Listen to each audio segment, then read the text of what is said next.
अस्सलाम वालेकुम students. Lecture start करते हैं प्रेपोजिशंस का। हमारे जो पहला पॉइंट है, जो पहला एमसीक्यू है, वो ये है कि the children were fascinated dash all the toys in the shop Windows. Fascinated का मतलब होता है कि जब आप अट्रैक्शन शो करें, ठीक है। अब ये बच्चे की बात हो रही है कि उसने जो खिलौने देखे तो उसने अट्रैक्शन को शो किया, मतलब उसको अट्रैक्शन हुई। अब यहाँ पे क्वेश्चन ये है कि फैसिनेटेड बाय आएगा या फैसिनेटेड विद आएगा। तो पहले इसका कॉन्सेप्ट देख लेते हैं। फैसिनेटेड विद आप कहाँ यूज़ करते हो और फैसिनेटेड बाय आप कहाँ यूज़ करते हो, ठीक है। देखें, अगर आप किसी पर्सन से अट्रैक्ट हो रहे हैं ना, पर्सन से, तो फिर आप फैसिनेटेड विद यूज़ करते हो। मसलन आप लिखते हो I was fascinated with her, मतलब उससे फैसिनेट हुआ, उससे अट्रैक्ट हुआ, पर्सन की बात है। लेकिन जब आप किसी चीज़ से अट्रैक्ट होते हो, जैसे यहाँ पे देखो ये बच्चा है और यहाँ पे टॉयज़ की बात है, किसी पर्सन की बात नहीं है, तो यहाँ पे क्या आना चाहिए? फैसिनेटेड विद आना चाहिए, फैसिनेटेड बाय आना चाहिए। तो इसका आंसर है फैसिनेटेड बाय। ठीक है, कॉन्सेप्ट क्लियर है। आगे चलें। नेक्स्ट पॉइंट है I was fascinated dash her because of her admirable manners. अब ये आपको पता चल ही गया होगा कि अब यहाँ पे हर है, फैसिनेटेड डैश हर है, तो क्या आना चाहिए? अट्रैक्ट हुआ।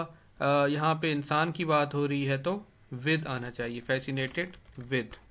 ठीक है जी, आगे चलें। नेक्स्ट पॉइंट है the carnivorous animals feed dash flash. Flash गोश्त को कहते हैं, कार्निवोर जो गोश्त पे जिंदा रहते हैं। तो यहाँ पे फीड के साथ क्या आना चाहिए? फीड के साथ ऑन आना चाहिए। मैंने लास्ट लेक्चर में कॉन्सेप्ट आपको दिया था, आप लोगों को शायद याद होगा।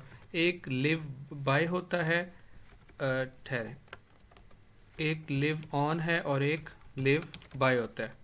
लिव ऑन मैंने बताया था कि जब आप किसी खाने के सहारे जिंदा रहते हो। इसी तरह फीड ऑन होता है, लिव ऑन, फीड ऑन, कि वो गोश्त के सहारे जिंदा रह रहे हैं। लेकिन अगर यहाँ पे किसी, मतलब मैं कहूँ कि जी कोई अपने असूलों के सहारे ज़िंदा रह रहा है, या कोई अपने बच्चों के खुशियों के सहारे ज़िंदा रह रहा है, या इस तरह का कोई कॉन्सेप्ट हो, तो फिर आप क्या यूज़ करते हो? लिव बाय यूज़ करते हो। जैसे हमने कहा था कि क़ायद आज़म लिव बाय हिज प्रिंसिपल्स, या इस तरह से जब आप करते हो। नेक्स्ट है जी, he is fond dash classic music. तो फॉन्ड के साथ आपने हमेशा पढ़ा हुआ है कि फॉन्ड ऑफ होता है। अच्छा, एक और वर्ड भी है सिक ऑफ। सिक ऑफ के, सिक के साथ भी आप ऑफ लगाते हो, सिक ऑफ। और सिक ऑफ का मतलब होता है इरिटेट हो जाना। इरिटेट हो जाने को सिक ऑफ बोलते हैं, फॉन्ड ऑफ, सिक ऑफ। ठीक है जी, नेक्स्ट पे आते हैं। नेक्स्ट है for lack dash money he could not continue study further. Lack कमी को कहते हैं कि जी वो अपनी स्टडी जो है कंटिन्यू नहीं कर सका। कुड नॉट कर सकना, इस तरह के सेंस में आता है, कैन कुड। अब ये यहाँ पे क्या आ जाएगा? अच्छा, कुछ ऐसे वर्ड्स हैं जो कि किसी चीज़ की कमी के लिए होते हैं। मसलन एक है हमारे पास लैक ऑफ, इसके बाद होता है डिवाइड ऑफ, उसके बाद होता है डिप्राइव्ड ऑफ। डिप्राइव्ड ऑफ, एक minute, spelling mistake, deprived of, ठीक है।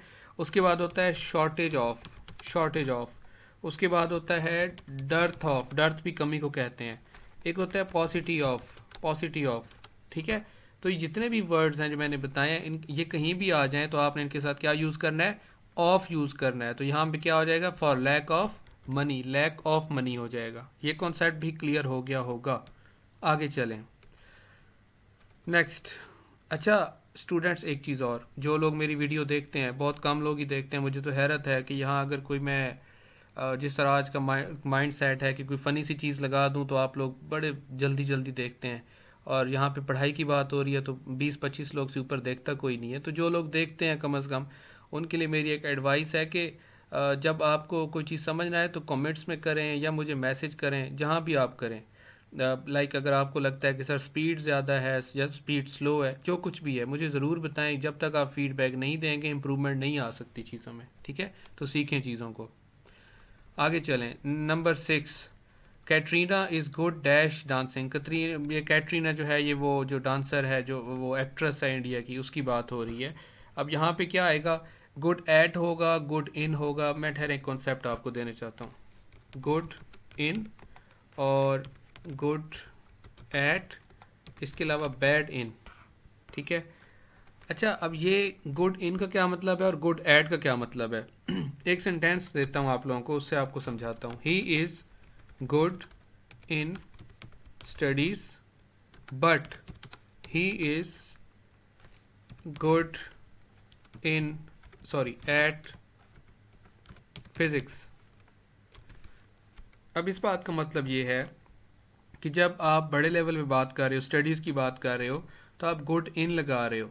लेकिन जब आप किसी पर्टिकुलर सब्जेक्ट की बात कर रहे हो तो फिर आप गुड एट लगा रहे हो। बात समझ आ रही है? ठीक है, तो गुड इन और गुड एट आप इस तरह से यूज़ करते हो। इसके अलावा जो बैड है ना, बैड के साथ आप कभी भी एट यूज़ नहीं करते। तो यहाँ पे आंसर क्या होना चाहिए? Katrina is good dash dancing, तो क्या होगा? एट डांसिंग हो जाएगा। ठीक है, एट डांसिंग। नेक्स्ट पे आते हैं। नेक्स्ट हमारे पास है I have not heard dash him for a long time. ठीक है, मतलब मैंने उसके बारे में नहीं सुना। अब यहाँ पे क्या आएगा? At, from, of, to. मैं एक कॉन्सेप्ट पहले दे दूँ फिर आपको आंसर भी बता देता हूँ। एक होता है फ्रेजल वर्ब। फ्रेजल वर्ब, ठीक है। फ्रेजल वर्ब का क्या मतलब है? Verb plus preposition. Verb plus preposition. देखें, सुनना क्या है? काम है, वर्ब है, तो हर्ड। हर्ड के साथ प्रेपोजिशन क्या आएगी? फ्रॉम। तो इनको आप क्या बोलते हो? Phrasal verb. अब दो चीज़ें और हैं जो मैं बताना चाहता हूँ। देखें, एक होता है हर्ड फ्रॉम, एक होता है हर्ड ऑफ। दो चीज़ें हैं, हर्ड फ्रॉम और हर्ड ऑफ। हर्ड फ्रॉम का मतलब होता है किसी से बात करना।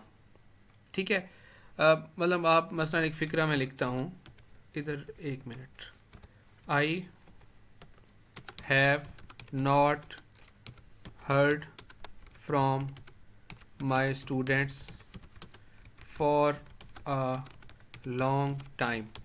कहना ये चाह रहा है जी कि बड़ा अरसा हो गया मैंने अपने स्टूडेंट से बात नहीं की। Heard from.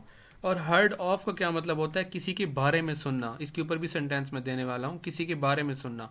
अब यहाँ वापस आते हैं फिक्रे के ऊपर। I have not heard dash him for a long time. अब यहाँ पे क्या आना चाहिए? फ्रॉम आना चाहिए, ऑफ आना चाहिए। उससे बात नहीं की या उसके बारे में बात नहीं सुनी, तो उससे बात नहीं की, तो यहाँ क्या आएगा? फ्रॉम आएगा। यहाँ पे फ्रॉम आएगा। नेक्स्ट पे आते हैं। अब ये देखें ना, I heard dash this event in Mumbai and rushed back to Delhi. ठीक है, अब ये इसमें क्या है? इसमें हर्ड ऑफ आएगा या हर्ड फ्रॉम आएगा? आप लोग क्या कहते हो? अब हर्ड ऑफ आएगा या हर्ड फ्रॉम आएगा? तो यहाँ पे हर्ड ऑफ आएगा। यहाँ पे क्या आएगा? हर्ड ऑफ आएगा। मतलब कि ये इवेंट की बात है ना, कोई मुंबई में कोई इवेंट की बात हो रही है, तो उसमें ऑफ आना चाहिए। अब ऐसे थोड़ी है कि आप उससे लंबे अरसे से बात नहीं किया आपने तो हर्ड फ्रॉम लगा दोगे। ठीक है जी, नेक्स्ट पे आते हैं। You can't infer anything dash his statement. You can't infer anything. Infer का क्या मतलब होता है? इन्फर, इन्फर कहते हैं कंक्लूड को, कंक्लूड करना। ठीक है, वो कह रहा है कि आप इसकी स्टेटमेंट से कुछ कंक्लूड नहीं कर सकते। अब इन्फर के साथ क्या आता है? देखें, कुछ वर्ड हैं जिनके साथ आप फ्रॉम यूज़ करते हो। मसलन इन्फर फ्रॉम होता है, कंक्लूड फ्रॉम होता है, डिराइव फ्रॉम होता है। ठीक है, तो यहाँ पे क्या आएगा? फ्रॉम आएगा। You can't infer anything from his statement. Okay, हो गया। नेक्स्ट पे आए और this is last one. Wise persons have insight dash the reality of life. अब इनसाइट, इनसाइट एक और वर्ड होता है एक्यूमेन, एक्यूमेन। ठीक है, इनसाइट का मतलब होता है कि जब आप किसी चीज़ को अंडरस्टैंड करने की आपके अंदर एफिशिएंसी मौजूद हो। मतलब हम कहते हैं ना कि जी ये बंदा जो है ये बात को बड़े अंदर से समझ आता है, उसका मेन कॉन्सेप्ट पकड़ लेता है, ये बात क्यों हो रही है। ठीक है, तो जो अक्लमंद लोग होते हैं उनके पास इनसाइट मौजूद होता है। अब इनसाइट के साथ क्या आना चाहिए? इनसाइट या एक्यूमेन के साथ आप इनटू यूज़ करते हो। Wise persons have insight into the reality of life. ठीक है स्टूडेंट्स, मुझे फीडबैक ज़रूर दीजिएगा। इसको सब्सक्राइब करें, इसको लाइक भी करें, फीडबैक भी दें, कमेंट्स भी दें, ताकि लर्निंग प्रोसेस आपका ज़्यादा से ज़्यादा हो। इसको आप कैजुअल मत लें। ठीक है, तो इसको देखें, आप कुछ समझ ना आए तो आप मुझसे पूछ सकते हो। Thank you so much.